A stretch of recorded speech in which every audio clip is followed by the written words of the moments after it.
Real life में कभी ऐसा हुआ है, कॉलेज स्कूल कभी भी, कि कभी आपने झूठ बोला हो, शरेआम में फंस गए हो आप? एक्चुअली बचपन से ही मैं बहुत बड़ा झूठा रहा हूँ।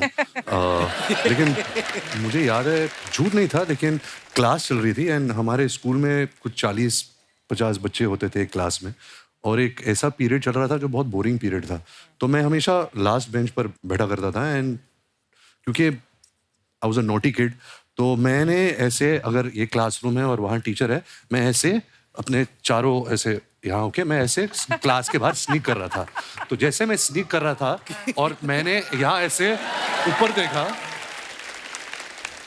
मेरा प्रिंसिपल ऐसे खड़ा था और हमारे स्कूल में हमारी बहुत पिटाई होती थी। ऐसा नहीं कि आजकल तो आप किसी को गुस्सा भी नहीं कर सकते। तो इस इंसान ने मेरे कान से मुझे ऐसा पकड़ा और एक कॉरिडोर होता था, उसने ऐसे झापड़ मार के मुझे यहाँ लेकर गया, फिर ऐसे मेरा बाल पकड़ा, फिर इधर ऐसे मुझे टर्न किया, फिर वापस ले आया।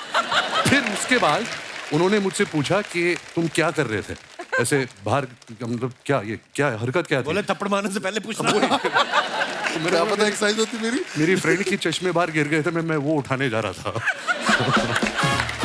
जो आपने ट्रेलर में झूठ के ऊपर मोनोलॉग बोला है, वो मतलब इतना लंबा भी है और एकदम से आदमी ध्यान से सुने, समझ में नहीं आता कभी कभी। बिल्कुल। और आपको एक ही बार में याद हो गया था वो कि टेक देने पड़े? पाजी बिल्कुल नहीं। और ये हमारे निर्देशक लव रंजन बहुत ही मतलब क्या बोलूं उनके बारे में, डरावनी किस्म के डायरेक्टर है, क्योंकि हमें जो सीन मिलता था वो सीन के 4 घंटे पहले मिलता था। अच्छा। और जैसे वो लिखते हैं वो ऐसे 5-5 पेज के मोनोलॉग्स लिखते हैं, जैसे आपने उनकी पहली फिल्मों में भी देखा है। राइट। और उनकी जो डायलॉग राइटिंग है उसमें बहुत म्यूजिकलिटी है, रिदम है, टोन है। अच्छा। तो और उन्हें ये भी पसंद नहीं है कि आप डायलॉग के बीच में सांस लो या ब्लिंक करो। अच्छा। तो ऐसा मतलब नॉर्मल सीन में भी ऐसा लगता है कि हम एक्शन सीन ऐसा कुछ कर रहे हैं, तो बहुत मुश्किल होता था ये सब करना। अभी आपको याद है वो? थोड़ा बहुत याद है, मैं कोशिश कर सकता हूँ। जी प्लीज हो जाए एक बार।